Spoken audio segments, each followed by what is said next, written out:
Hey everybody, welcome to Obscurities in Miniature. It's Friday once more, which means we bring to you another obscurity in literature. Now, today's offering may not be the most obscure thing that sits on my bookshelf, but it is one that's probably quite recognizable if you've spent any time in the last 20 years or so really into the fantasy tabletop RPG realm of art. And I speak of the Visions of War, the art of Wayne Reynolds. And if you're not familiar with Wayne Reynolds, his signature is Wayne Anthony Reynolds, W-A-R, Visions of War. Get it? Ha ha ha ha. No, it's a cool little pun, but yeah. Wayne Reynolds is quite the productive busybody when it comes to art over the last 20 years. Basically, any major tabletop company, gaming company, he has done some work for. And this, I think, is the earliest piece, and obviously is of Elric, starting the book off. And it's not the most exhaustive, comprehensive, every single piece he's ever done, but it does have a very good selection of stuff. We've got early black and white line art for the Necromunda comics that were around the early 2000s. I dig the style. Dude's got some definite artistic chops there. I don't believe he did much in the way of actual comic work, though. And then we jump right into Reaper. Reaper is where I think I first started to lay eyes on his stuff with a lot of the Warlord art. And to me, one of the coolest things about this book is when you get some of the behind-the-scenes stuff.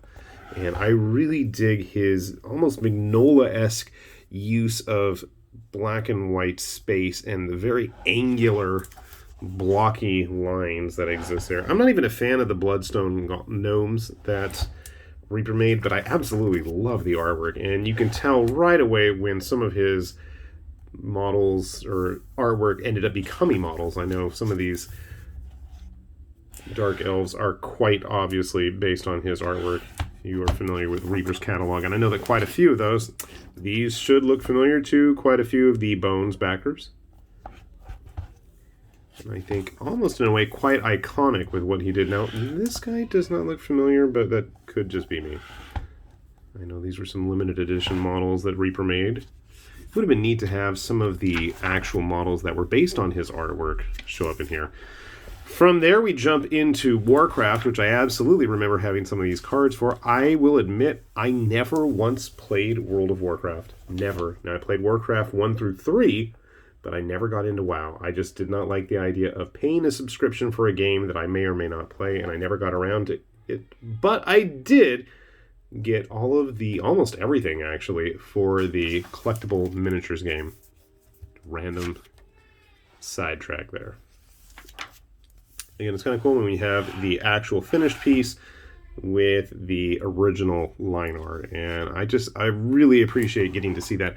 I'm not a great artist, let me make that very clear. I'm not, but I do appreciate the lengths and the time and energy and craft that goes into what a lot of these people make. I wish I had the chops for it. Maybe I would if I ever sat down and practiced, but I don't. I can remember seeing a lot of these cards. Which cycle was... Lorwyn was like all of the Fey folk. Okay, I remember that one. I think that was actually one of the booster pack boxes for Shards of Alara. I know he did quite a few cards, and I doubt that every single card is in here. I'm not going to show you everything. Looks a bit like the one dude from Warcraft, but can't blame him there. I think I owned this card before just for the artwork. Always liked angels and magic. But then we get into the big stuff. I think his Eberron work was probably a major point in terms of D&D artwork. I know I was quite familiar with it and really enjoyed it. Some of these don't look very familiar to me. But then again, I wasn't huge on the tabletop scene. I want to say this is probably around the time of the collectible miniatures game, though, looking at some of this artwork. I'm quite sure some of this stuff made it into the card game. I always like these big dramatic pile-ups of figures and bodies everywhere. Very Warhammer-esque. Okay, I don't remember all of my demons and devil names, but I know I had the pre-painted version of him. I like the overdramatic posing he has his figures in, usually. Skipping through some of the D&D stuff. Good old Demogorgon. I always liked his Orcus, and I regret never buying the pre-painted one when I had a chance to get it really cheap. When Borders was going out of business, they had a plethora of the big pre-painted stuff, and I snatched up almost every one of them, and that actually was what helped me get a lot of this stuff funded quite early on. Borders has been paying its dividends ever since, so thank you for that. And all the good times I spent afternoons wasting away there, waiting to go to work. So I think probably a lot of people, this is the area that he's probably going to be most well known for, is his Pathfinder iconics. And naturally they're in there, but again, I really dig that we get to see a lot of that early sketch work, because to me that's really cool. But yeah, so here you start to see some of the actual figures, and I want to say, of course, the first four, we have Valeros and Sione on the other side of the paper here, who, coincidentally enough, will both be in Kingdom Death in plastic, along with Mariziel and Kyra. I don't want to say Kira because it has a Y. But yeah, so you do get both the original rough sketch and then the actual finished piece. And yeah, all four of them are going to be in the Pathfinders of Death, which at some point in the far-flung future you can absolutely guarantee will show up on this channel. So we're just going to flip through. Sadly, I know for a fact there are a lot more iconics in existence that Wayne Reynolds has illustrated but are not in this book. Does he have the gunslinger in here? For whatever reason, I've always liked the gunslinger's design, and every single time they make a model of her, I feel like it absolutely stinks. I've never been happy with it. Nope, she's not in this book. Okay, we get into a bunch of the Rise of the Rune Lord stuff. I always dug the Rune Giant, and I really wish somebody would make a model that looked as cool as the artwork. I never got the pre-painted one. And for me, it's nice to see this kind of stuff because, yeah, while I probably have no time to actually go play or collect all of these RPG books, I do appreciate the, like I said, the level of craft and time and energy that goes into these. So again, very cool. We have the final piece on this side, and then we get all of the original rough sketches over here as well. Oh, maybe there are some more iconics. I swear I thought I'd seen the gunslinger in here. And I painted the Oracle totally wrong. Whoops. I like the Inquisitor. Getting more of the original stuff. Good old Jabberwocky. Okay, see? There she is. I knew she's in here somewhere. Almost has like samurai armor on. And there's just such a hodgepodge of equipment on her, but every time I've seen one made, either they just ruin the face, ruin the head. It looks strange. It's never as nice as the actual artwork.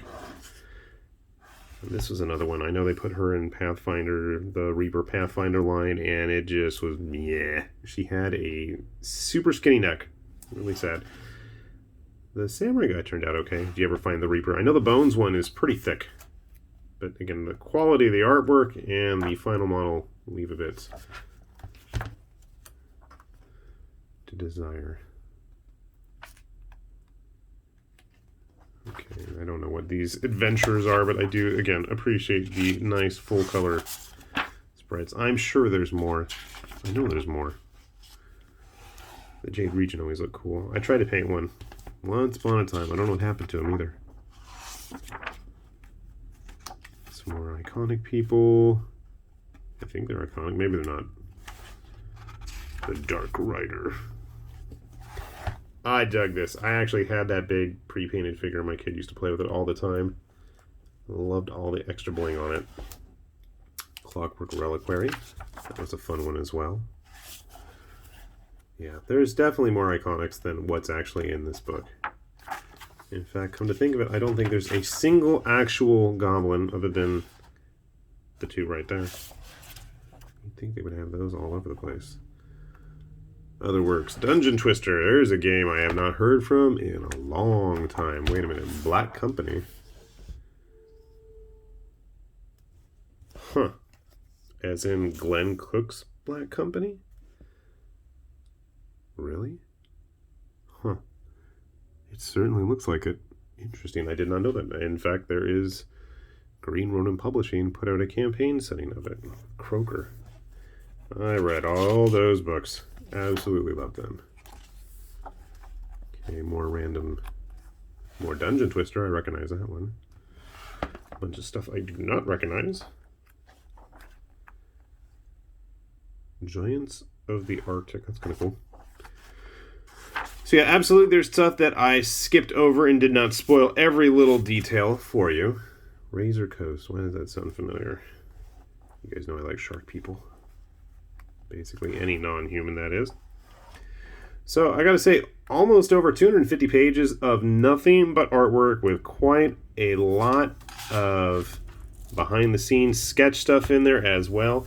It should still be in print. I think this was first published, it said, in like 2013. So, I mean, if you're a fan of any of this stuff, like I said, by no means is it exhaustive, but it is pretty comprehensive for what it is. And considering how much it would cost to track down every little bit of artwork he's done, I'm sure it would get really expensive fast, whereas having this nice, handy-dandy collection is a pretty good start and investment there. So, I will try to see, as I am recording this, I have absolutely no idea if this is available. I will put a link on Amazon if I do find one, but otherwise, good luck out there if you are curious and wish to own said Obscurity.